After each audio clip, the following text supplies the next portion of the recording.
Hi everyone, welcome to my YouTube channel. ഇന്ന് leg day ആണ്. So workout കുറച്ച് intense ആയിരിക്കും. അതുകൊണ്ട് തന്നെ ഞാൻ യൂസ് ചെയ്യുന്നുണ്ട് ഇൻട്രാ വർക്കൗട്ടായിട്ട്. നിങ്ങൾക്കും ഇത് യൂസ് ചെയ്യാം. അത് എല്ലാ സമയത്തൊന്നും വേണ്ട. കട്ടിങ് ടൈമിൽ, അതായത് നല്ല കലോറി ഡെഫിസിറ്റിലാണ്, കാർബ് അധികം യൂസ് ചെയ്യുന്നില്ലാത്ത സിറ്റുവേഷനിൽ നല്ല രീതിയിൽ വർക്കാവും. അതുപോലെ തന്നെ വെജിറ്റേറിയൻ ആയിട്ടുള്ള ആൾക്കാർക്കും ഇത് ബോഡിയിൽ നല്ല രീതിയിൽ യൂസ്ഫുൾ ആകുന്ന ഒരു സബ്സ്റ്റൻസ് ആണ്. സോ നിങ്ങൾക്ക് ഇത് ട്രൈ ചെയ്യാം. എല്ലാ ദിവസം പോലെ തന്നെ വാമപ്പ് ചെയ്ത് നോർമലായിട്ട് ലെഗ് ഡേയിൽ ചെയ്യുന്ന കോമൺ ആയിട്ട് വാമപ്സ് എല്ലാം ചെയ്ത് ഫസ്റ്റ് തന്നെ വർക്കൗട്ടിലേക്ക് കടക്കുവാണ്. ഹാംസ്ട്രിങ് കേളാണ് ചെയ്തത്. ഇതൊരു 3 സെറ്റ്സ് ഉണ്ട്. 3 സെറ്റും വർക്കിംഗ് സെറ്റാണ്. നിങ്ങൾക്ക് വേണ്ടെങ്കിൽ നല്ല മസ്റ്റായിട്ട് നിങ്ങൾ വാമപ്പ് സെറ്റ് ചെയ്തിരിക്കണം. എന്നാൽ മാത്രമേ ബോഡിക്ക് ഒരു വർക്കൗട്ട് ചെയ്യുന്നതിന് മുമ്പുള്ള പ്രിപ്പറേഷൻ, അതായത് ബ്ലഡ് ഫ്ലോ എല്ലാം പ്രോപ്പർ ആവുള്ളൂ. സോ അതുകൊണ്ട് തന്നെ വാമപ്പ് സെറ്റ് ചെയ്ത ശേഷം വർക്കിംഗ് സെറ്റായിട്ട് 3 സെറ്റ്സ് ചെയ്യുക.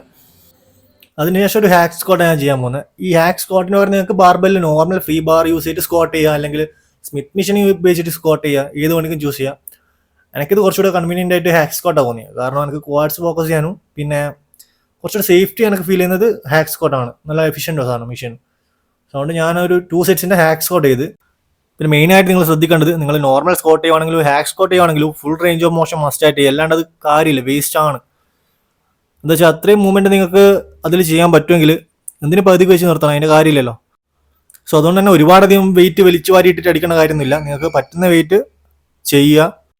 ത്രൂ വർക്കൗട്ട് മാക്സിമം എഫിഷ്യൻ്റ് ആക്കാൻ നോക്കുക. ഇതാണ് ഇതിൻ്റെ ബേസിക് ആയിട്ടുള്ള റൂൾ. നിങ്ങൾക്ക് മസിൽ ബിൽഡ് ചെയ്യുന്നെങ്കിൽ ഒരുപാടധികം വെയിറ്റ് നിങ്ങൾ എടുത്ത് തൂക്കി അടിക്കുന്നതുകൊണ്ടൊന്നും മസിൽ വരണമെന്നില്ല.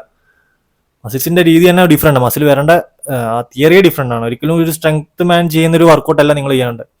അത് കഴിഞ്ഞ ശേഷം നമ്മൾ അടുത്ത വർക്കൗട്ട് ചെയ്യാൻ പോകുന്നത് ഒരു ലെഗ് പ്രസ് ആണ്. ലെഗ് പ്രസ് തന്നെ നോർമൽ ലെഗ് പ്രസ് അല്ല, യൂണിലാറ്ററൽ ആയിട്ട് സിംഗിൾ ലെഗ് കൊണ്ട് ചെയ്യുന്നത്. ഇതായിരിക്കും കുറച്ചുകൂടി ബെറ്റർ.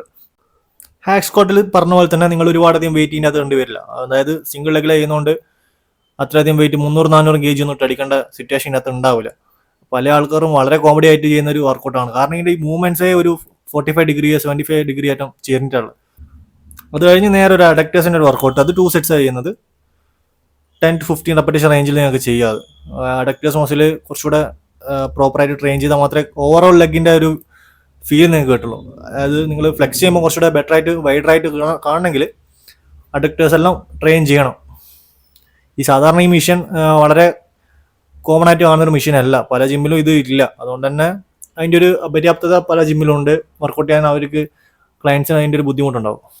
ഗൈസ്, അങ്ങനെ ലെഗ് ഡേ കഴിഞ്ഞ് ക്വാഡ് ഫോക്കസ് ആയിട്ടുള്ള ലെഗ് ഡേ ആണ്. അത്യാവശ്യം നല്ല ഇൻറ്റൻസിറ്റി നമുക്ക് വർക്കൗട്ട് ഫുള്ളായിട്ട് കംപ്ലീറ്റ് ചെയ്യാൻ പറ്റിയില്ല. കാരണം ഒറ്റയ്ക്ക് ഉള്ളത് ജിമ്മിൽ പാർട്ണറും ഇല്ല, എന്താ പറയുക, സപ്പോർട്ട് ഇല്ലാണ്ട് ഇനി കൂടുതൽ റെസിസ്റ്റൻസ് പുഷ് ചെയ്യാൻ കുറച്ച് പാടുണ്ട്. ഇത്രയും റെസിസ്റ്റൻസ് ആണെങ്കിൽ ഇനി ഒറ്റയ്ക്ക് ചെയ്യാൻ പറ്റില്ല. എന്തായാലും ഒരു പാർട്ണർ അത്യാവശ്യമുണ്ട്. ഹാക്ക് സ്ക്വാട്ടിൽ നല്ല രീതിയിൽ വെയിറ്റ് ഇട്ടിട്ടുണ്ട്. 75 kg ആയിട്ട് വന്നിട്ടുണ്ട് സെക്കൻഡ് വീക്ക് ആയതുകൊണ്ട് തന്നെ. ഞാൻ മുന്നേ പറഞ്ഞിട്ടുണ്ട് ഇൻറ്റൻസിറ്റി ഓരോ വീക്ക് കഴിയുന്നതോറും കൂടി വരുമെന്ന്. വല്ലാണ്ട് ഛർദ്ദിക്കാൻ ഫീൽ ചെയ്യുന്നുണ്ട്. വല്ലാണ്ട് ഇനിയും ചെയ്തിട്ടുണ്ടെങ്കിൽ തന്നെ ഞാൻ കൂട്ടിക്കൊണ്ടുവരും, തൂക്കിയെടുത്ത് കൊണ്ടുവരും. അങ്ങനത്തെ അവസ്ഥയാണ്. സോ അതുകൊണ്ട് ഞാൻ അധികം പുഷ് ചെയ്യാൻ നോക്കിയില്ല.